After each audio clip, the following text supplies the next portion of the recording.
Thank you for your offerings to the Shambling Saint, the Holy Promethean. Now, you all shall serve as a sacrifice for its renewal, for the march must continue. This large creature, a colossal 40-foot undead saint, reaches out a hand towards its face, grasping hungrily at the grung druid sitting atop its head. You hear the charge of horse riders coming down at your position from the darkness in the night, and all around you, cultists drop their ropes and draw curved daggers and come rushing towards you, intending to make our brave adventurers a small but fitting feast for the Shambling Saint. So this colossal skeleton, this 40-foot tall, massive Shambling Saint, is reaching his skeletal arm towards Checkers. And I'm imagining this kind of happens in slow-mo, where Checkers and Mango kind of start moving. And Val has thrown the potion of reduced size up as high as she can. Mango drops off the side of the skeleton and just falls until he can grab the potion with his tongue and slingshots it, just completing the throw all the way up to the top of the skeleton. And everyone sees Checkers just be completely surrounded by this large skeletal hand as he reaches out and grasps the potion. And a few seconds later, as the hand is completely closed around Checkers, a small 6-inch tall grung druid just emerges from the top of these bony fingers and just goes, suck it. Suck it. Kashgrin sees dozens of cultists charge in on our position, and he shouts up towards Checkers. Checkers, you're the only one that can save us! He swings his hammer at the 6 cultists charging him with their daggers, and in one fell swoop, he knocks all of them off their feet into the distance as Kashgrin just swings back and forth, taking down scores of these cultists single-handedly. Selv kind of stands there, stoically taking in everything. Should never trust a priest that's controlling the undead. And Selv will take off running towards the enormous stage being pulled by this gigantic undead creature. And as he's dodging cultists, as he moves through them, he dives onto the stage right where the chain is connected to this massive collar around this undead creature.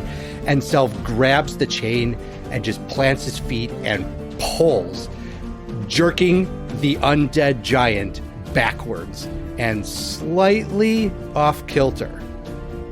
Val, after throwing the potion to Checkers, summons whipping energy all around her, and besides her manifests a large bullfrog, intent to finish what Selv had started and rush the creature's legs, knocking them out from under it and causing it to come crashing down.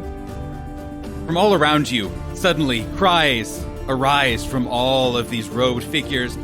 Oh no! What? They're totally beating up our saint! What? And as the massive skeleton crashes to the ground, crushing dozens and dozens of cultists, Selv and Valeska, you just see the large round body of Billiam with his glorious butterfly wings and a 6-inch grung riding on the back of him sweep across the battlefield, coming over to you and grabbing the hat of the Prime Pursuant, rushing off into the distance. Come on, guys! Let's go! The fortunate, the undead centurion, looks at everyone, sees Checkers and Billiam bravely leading the group through danger, and turns and says, "Well, you heard him. Let's get out of here. It's time to leave this behind." And they turn and they run, and you all follow. Very quickly, the cultists, their cries fade into the background, and you hear, wait, the Frog Saint, please come back, save us. And as soon as you're out of earshot, safe, sound, clearly the victors. The Fortunate turns to you all and says, wow, Checkers, you are the greatest adventurer of all time. And that's when the Fortunate said, wow, Checkers, you're the greatest adventurer of all time. I don't remember saying that. Yeah, Checkers, I don't think any of that happened. I'm pretty sure I heard that somewhere. I like that you think I could pull the thing off its feet, but, I do like the idea of having a very magical, powerful bullfrog. indeed. Wait, Checkers, did you actually take the hat? I mean, yeah, I have it right here. Huh.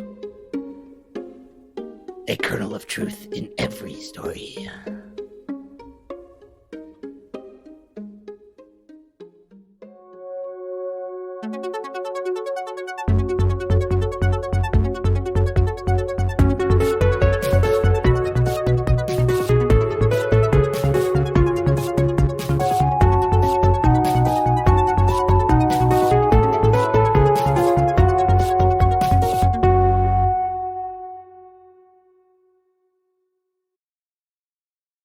Hello, everyone. Hi, Nathan. Oh, hi. Oh, hi. Welcome back to Reckless Attack, a always real, played by the book, 5th edition Dungeons & Dragons actual play podcast. I am your dungeon master and purveyor exclusively of fine fictional truths, Nathan, joined once more by the illustrious members of the Reckless Attack crew, starting with...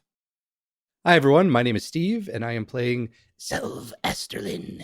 the Dragonborn monk, who is totally buff and Super able to yoked. pull on gigantic chains attached to gigantic undead creatures and knock them off their feet, mostly with a little help from the creatures conjured by the person across from me. Hi, everybody. I'm Sophie, and I play Valeska Carter, the human Astra cleric of the Arcana domain. And yeah, man, I cannot wait to have all the abilities as described by Checkers. That would be great. May we all be who Checkers Right? tells the stories. Our wants ideal to be. selves. Yeah. Selves. Selves. Speaking of Frog Druid. Hi, everyone. I'm Checkers, and I play Checkers. Hi, everyone. Wow. The lines between reality and fiction are certainly blurred here. Hi, everyone. I'm Jonathan, and I play... Hi, everyone. I'm Jonathan, and I play Checkers, the Ground Druid, and his trusty frog pals, Vango and Junior. And I will have to say, don't believe in yourself. Believe in the Checkers who believes in you. Yeah. Yep. That'll Be the tagline person for our Checkers anime. knows you are. Yeah. Right. Yes. Exactly. No, be the person that Checkers knows you can be. Kaskrin. Hi, everyone. I'm David, and I play Kaskrin Brightmane, Dwarven Warlock, who can fell entire armies with a single swing of his hammer. So, hey, look at that. That's neat, I guess. This was very impressive. Kaskrin always rules as written. Yeah. Here on Reckless Attack. Did we mention that he's playing a homebrew class? But indeed, our heroes have emerged from the clutches of the, I think we can safely call them evil cult, right? At this point, they wanted to eat you. They seem nice enough They for a was- while. Yeah, we thought they passed the bare minimum vibe check. Yes. And then, Mhm. Nope. No, Really didn't. no, Took a they did turn. not. They were being truthful in that they did want you to help them. They wanted you to collect these precious herbs to help fuel kind of their control of this large creature. That was all very true. They also wanted this large creature, the Shambling Saint, to eat you. So, Wow. you know, Don't we all? It's all part of it's all in their book, How to Serve Man. If we read the literature, we would have known. Right. They didn't provide the literature. canonically, it is a spoken word cult, I guess. But you have succeeded in both ensuring a continued control of this large creature and, albeit in a way that was maybe over dramatized, escaping successfully and leaving them well behind. Hopefully not to bother you ever again. Totally will not run into them on the way back. That's how I believe all of these games work, is that anything you do has no bearing on any future events. Yep, exactly. You all have safely settled down for the evening. You guys know that despite the kind of setbacks that you've encountered, including your recent run-in with this strange cult, you are only a few days away from your destination, which is Deepwood, the kind of mysterious large tree city that you're kind of hoping to make a nice waypoint of civilization on your route to go visit a mysterious sorceress and help your dear friends, the Bones. You all find yourselves around the campfire, feel as safe as you can, as secure as you can out here in the wilds of Rixia. More days than not, you've been faced with, horrible, mortal consequences. But today you feel as if so far so good, and that's really all anyone What's can the hope for. worst that could happen today? Yeah, I mean... Well, okay, never mind. I would say on a Why? sliding... Why would you put that out there? I mean, I would say on a sliding scale, you guys have seen a lot of some of the worst things that could happen to you. So that's pretty good. Maybe it'll just be all evening out this evening. As you guys are all gathering around the campfire, you are able to take a few moments to rest, to chat, to do whatever it is that you would do on a relatively peaceful evening such as this. I think Checkers spends the evening committing his fantastical but entirely truthful story to paper by doing a number of crayon drawings and practicing his writing in crayon. And by the end of the evening, he has this full stack of depictions of Selv pulling down on a massive skeleton. He has a picture of Valeska summoning and riding this large bullfrog toppling over the Prime Pursuant. He has a picture of Kaskrin just sending 6 people flying with a single hammer blow, and then tiny baby 6-inch tall Checkers riding on top of Billiam, flying into the distance. As we have the initial pages of the Checronomicon. What happens if you read it? You just can't read it out loud. Val would probably spend some time journaling, writing down more events that happened, send a couple sendings.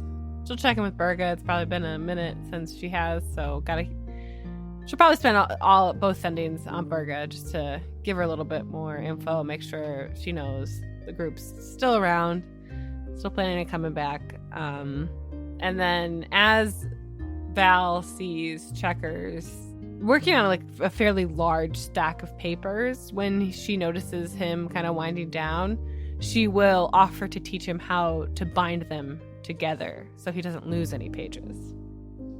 Oh, wow. I've just been licking the paper and stitching it together.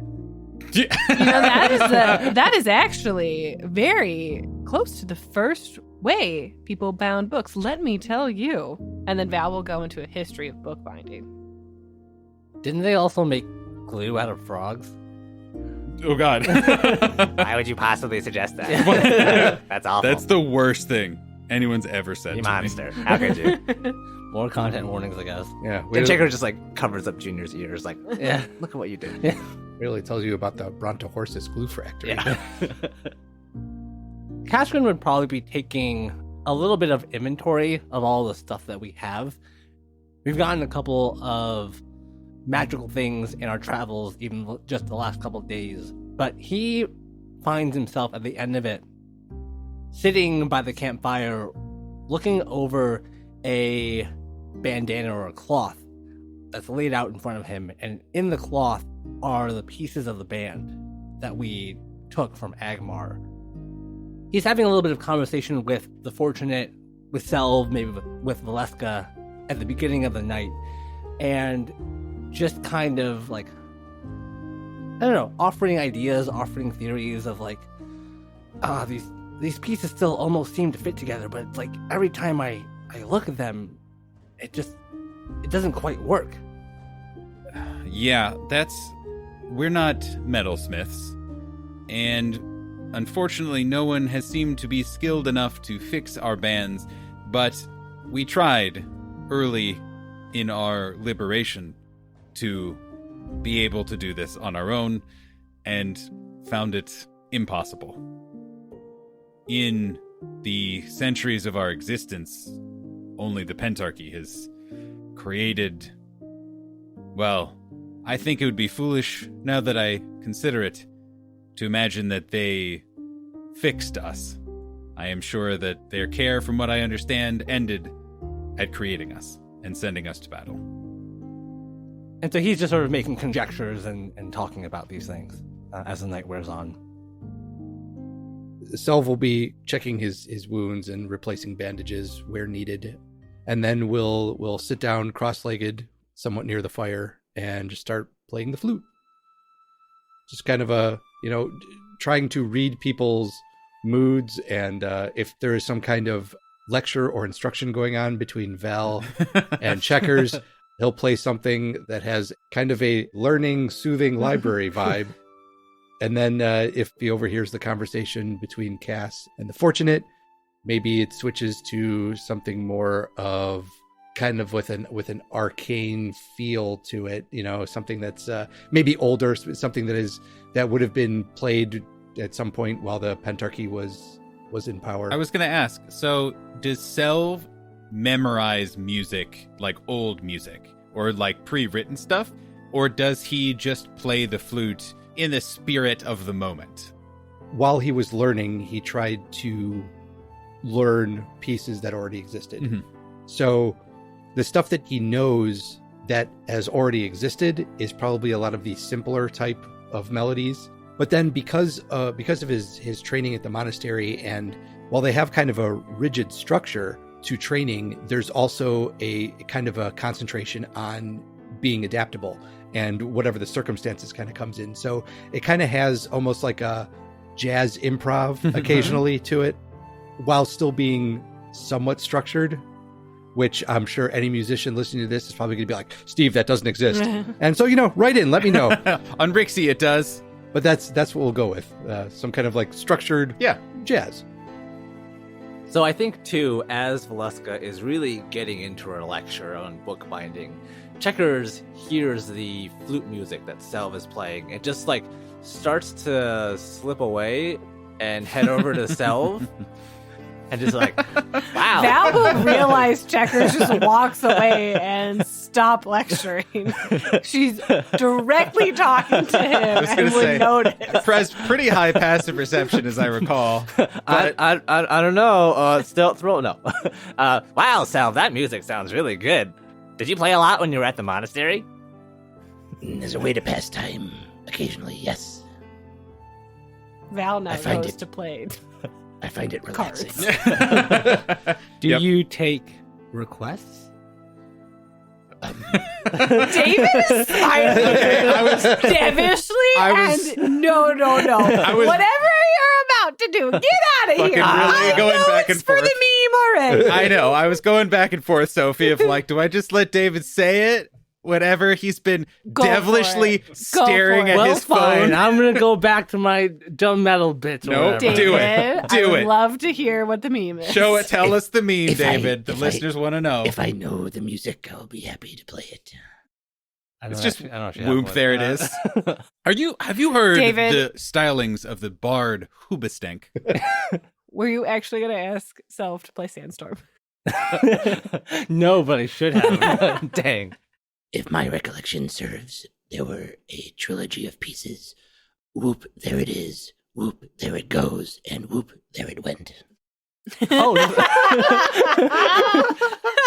the third one, that's my favorite. Whoop, there it went is my favorite song. I would be happy to all play that time for you.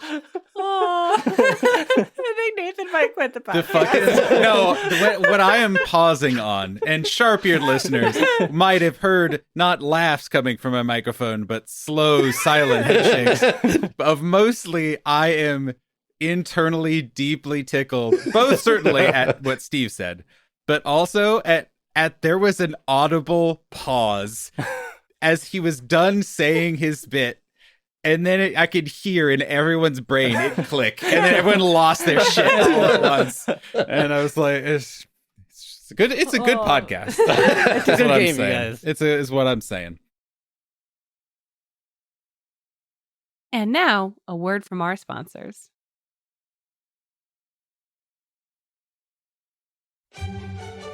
This episode is sponsored by Azavar's Ancestral Almanac. Are you starting a new campaign and looking for more options during character creation? Azavar's Ancestral Almanac is a new supplement for D&D 5e that brings to life 9 new playable ancestries. Packed to the brim with captivating lore and gorgeous artwork, Azavar's has a little something for every player. Why settle for the ordinary? From sentient stone golems to gem-infused humanoids touched by the gods to adorable mole creatures, Azavar's Ancestral Almanac takes your character creation to the next level. Make your next adventure one to remember with Azavar's Ancestral Almanac. Available now on dmsguild.com.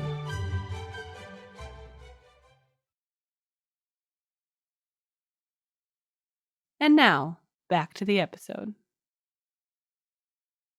You all settle in. Selv continues his musical stylings and lectures on all conjugations of whoops.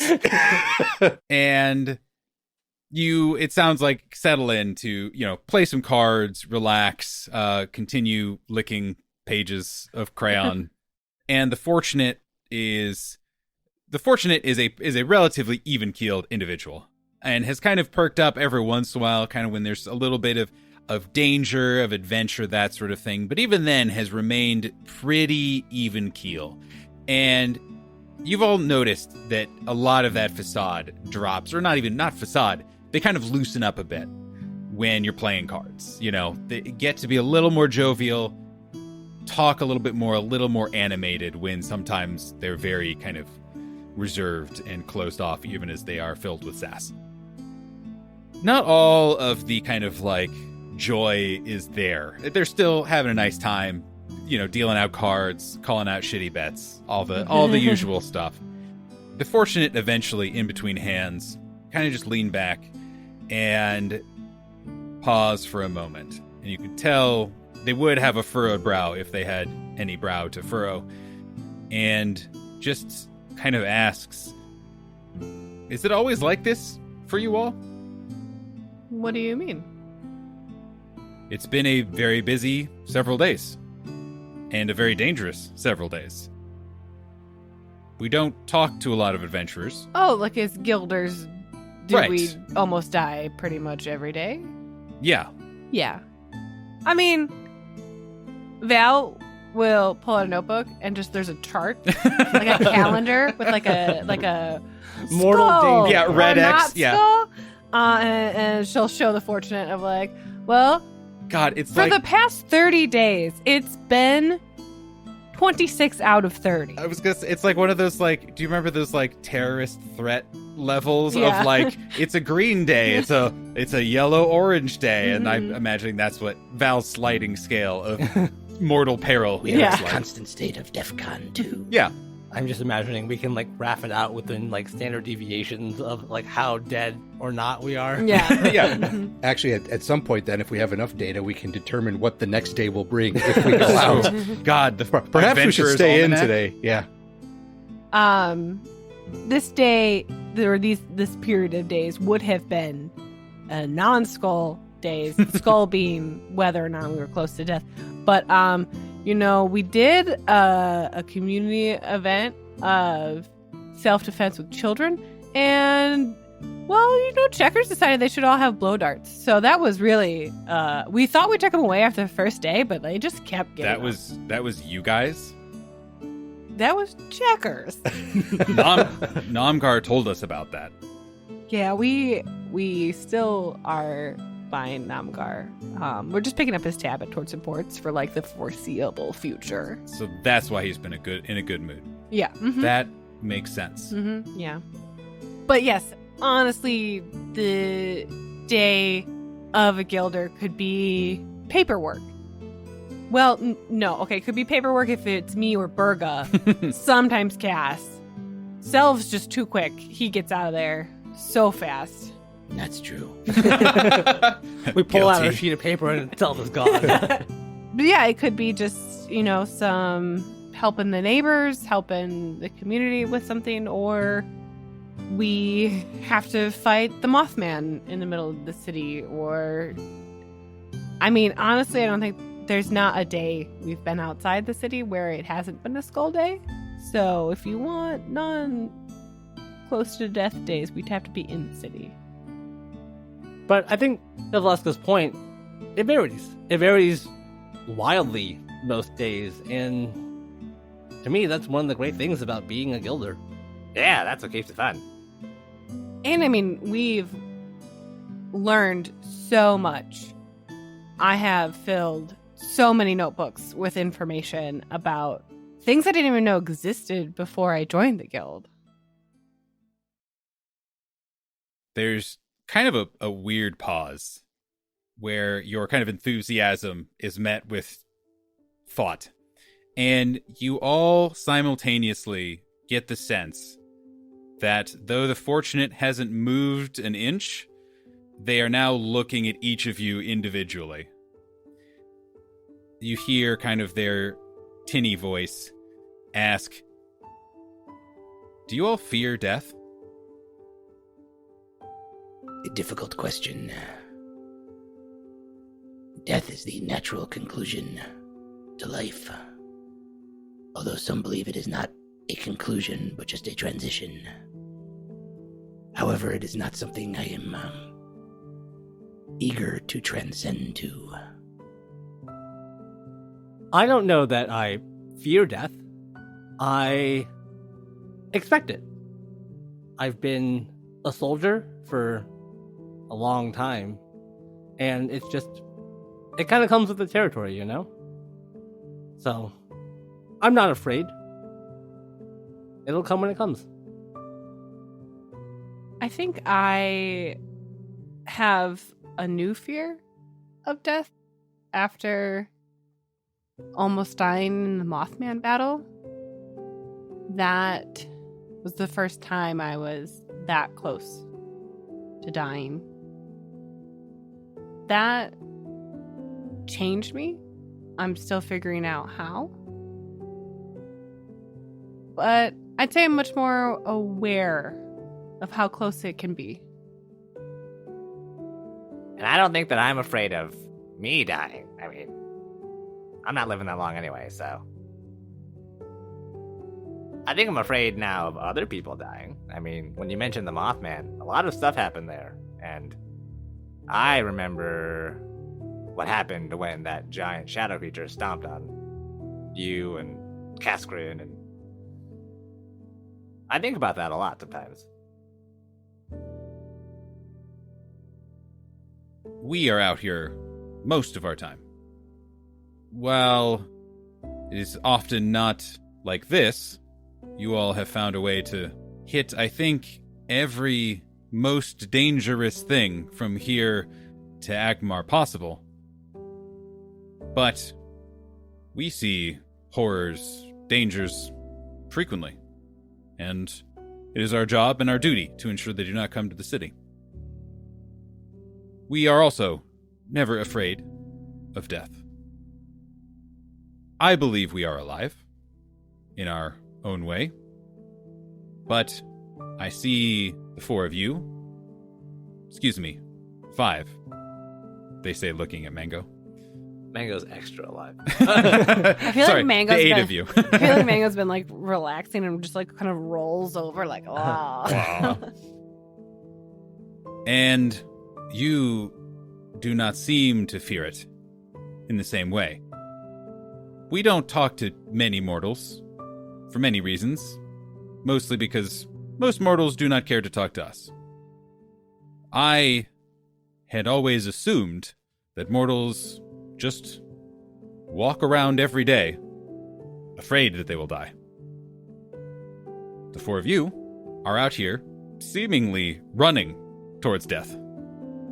I will say in our defense, we're running, but we don't know where we're going, and death just kind of hops in the way. You may believe that. The Fortunate says with just enough of a tone to know that, to let you know that it's technically a joke. I am not afraid of death, but I do not seek an end. I wish for others to continue. I wish to help the stone, and yet I do not fear death. It is something I've been thinking about. In a strange way, I think that's part of what makes this life worth living. Finding something that you want so badly, something that you want to chase after, that even death wouldn't stop you. Even the threat of dying doesn't deter you from running for it as hard as you can. And I think for a long time, for me, I was just living and death was there. But it wasn't something I worried about. It wasn't something I thought about. It was just always there. But now, I think I have something to run towards, something to run for in the Golden Tree.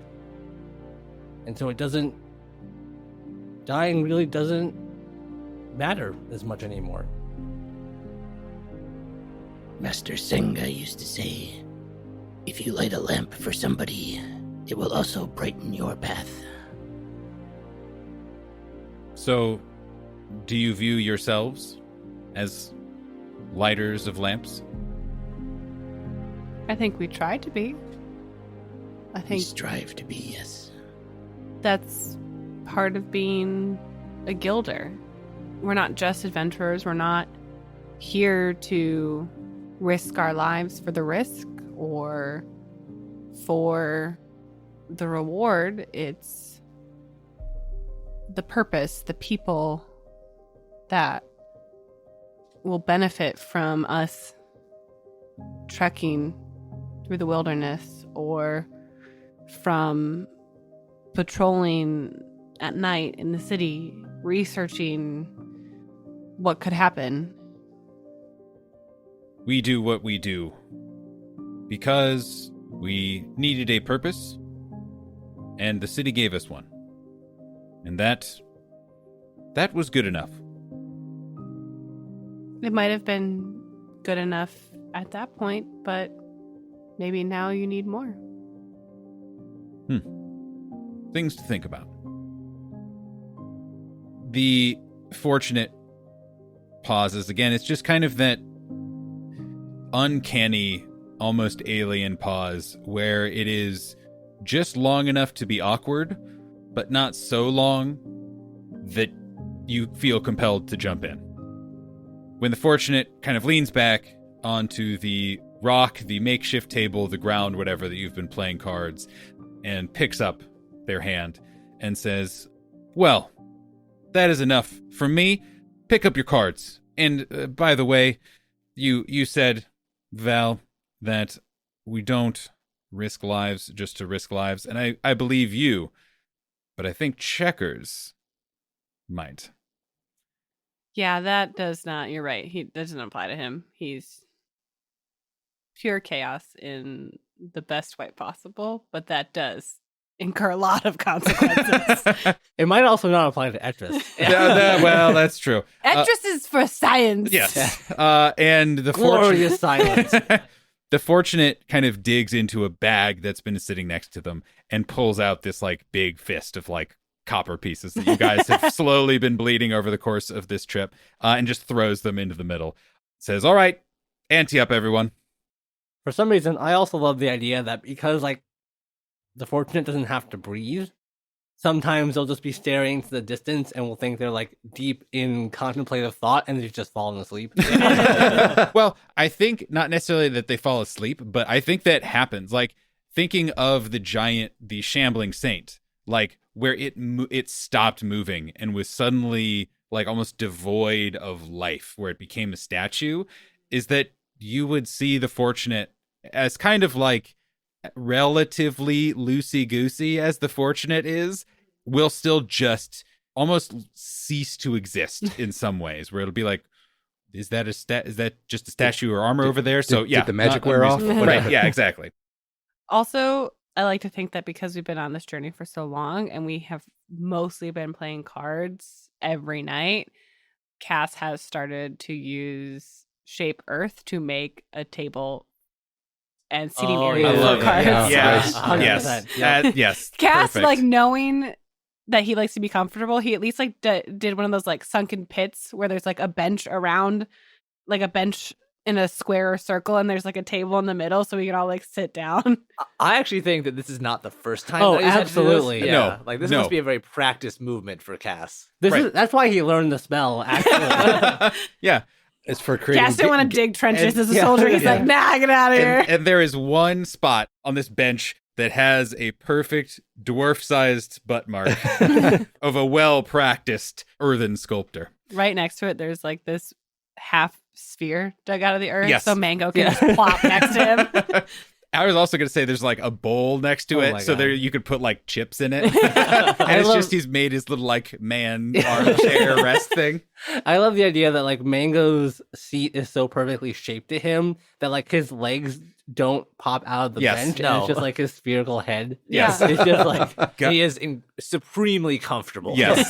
And the amount of hours of manpower that Kaskrin devoted to ensure maximal Mango security and comfort is Mhm. unparalleled. this is why I chase death.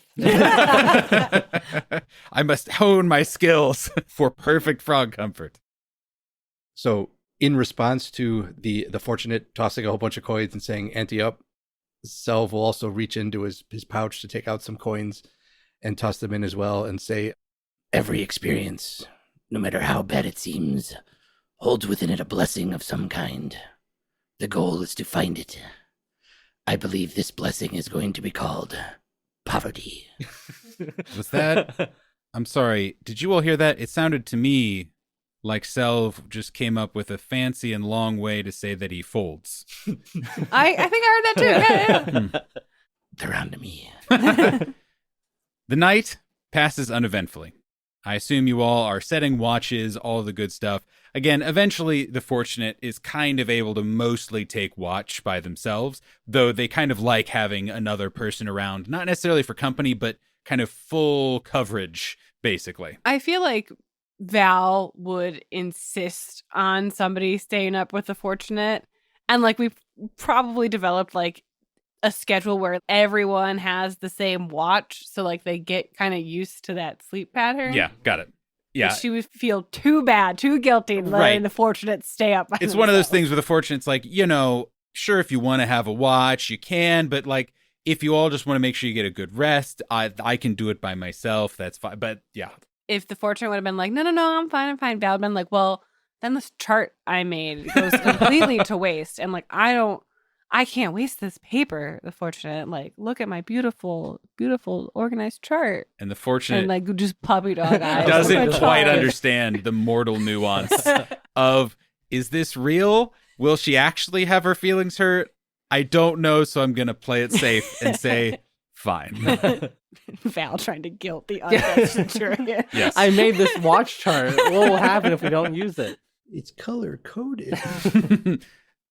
The next day, you guys all wake up, and the ground is finally fully dry from the days of rain earlier, and it is a relatively nice day out.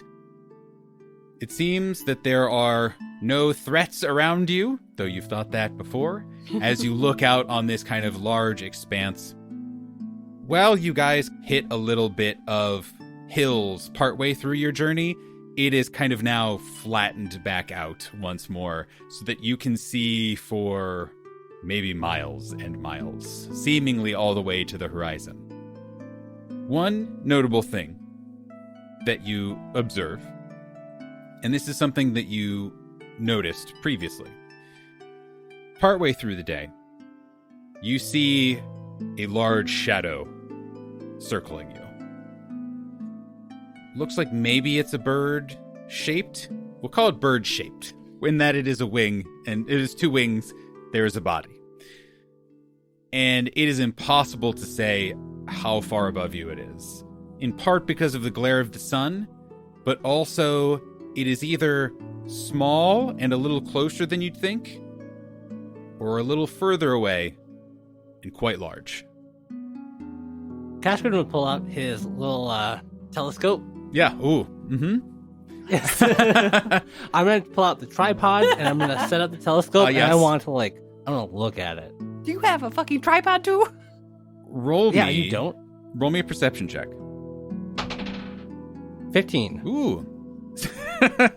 You guys, oh my god. Sorry, I just got the image of everyone just their eyes craning up, shielding their eyes, trying to look and make out this shape while trying to be sort of what is that? What's going on up there? Whereas then you cut to Kaskrin with his full tripod spyglass, adjusting. I'm turning dials. And Yeah, stuff on exactly, this thing. exactly. A big cloak over part of it Yes. to keep it shaded. Yeah. Right, exactly. You notice a couple things. A, that yes, this is indeed appears to be a large bird. Maybe a raven or crow or something. You can't make out too many details just because it's just a little far away. Mhm. And the only reason that you can really tell how far away it is because you just barely catch a glint of something on its chest. You kind of look at it and just trying to figure out what you saw because it's not clear. And you kind of squint and catch it again just right in the sun. Hidden in feathers or camouflaged or something, you can't quite tell. There appears to be a humanoid head sticking out of the plumage as it is kind of circling you all. But it never really gets close enough that you can really see much more detail. And actually, probably once you pull out the spyglass is probably about when the thing kind of starts to head away from you. Okay. Yeah. I was going to try to maybe reach out to it, but I think once it becomes very clear, because Casperin's not subtle. He's not You can't sneakily set up a giant spyglass thing. Yeah, and so he sees it flying off, but does get that brief look that there's something weird going on with it. Towards the end of the day, Self, you hear a familiar voice ring inside of your head. Not Val? Not Val. Hmm. It is the low, growly, potentially comforting timbre of Namgar, one of the captains of the Agmar Guard.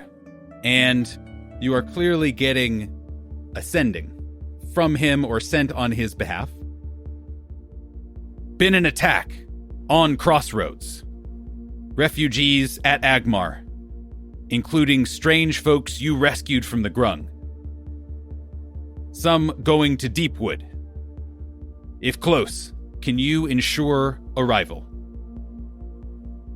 Sel will put his hand up and to quiet people.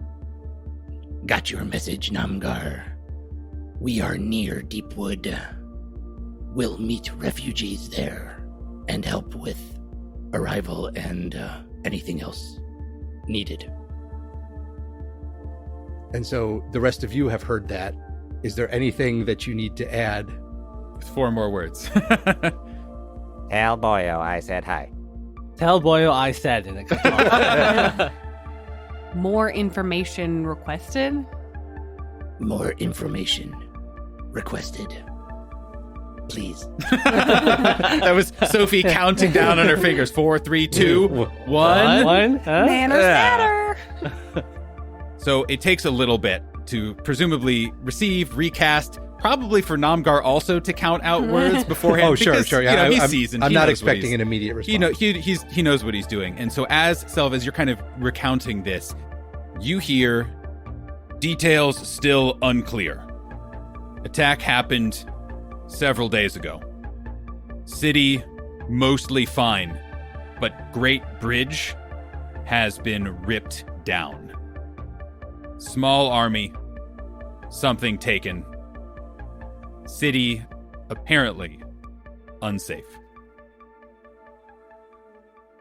And that is where we will end this week's episode. See you next week!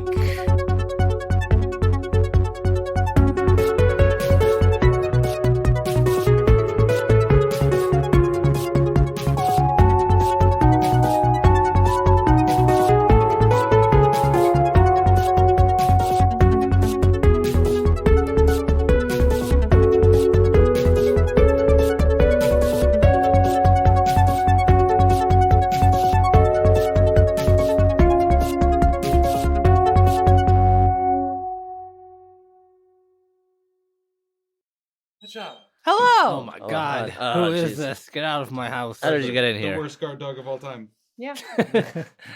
There's Wow. also biscuits on the counter I've if you would I've like already one. burgled everything. I did see that, and I was like, I literally like reached for it. And was like, I don't have permission to eat. You this have food. permission. You to have eat the permission food. to eat I food. assumed it was like this is statistically likely. Yeah. It seems to be congruous with other food-based experiences I've had here.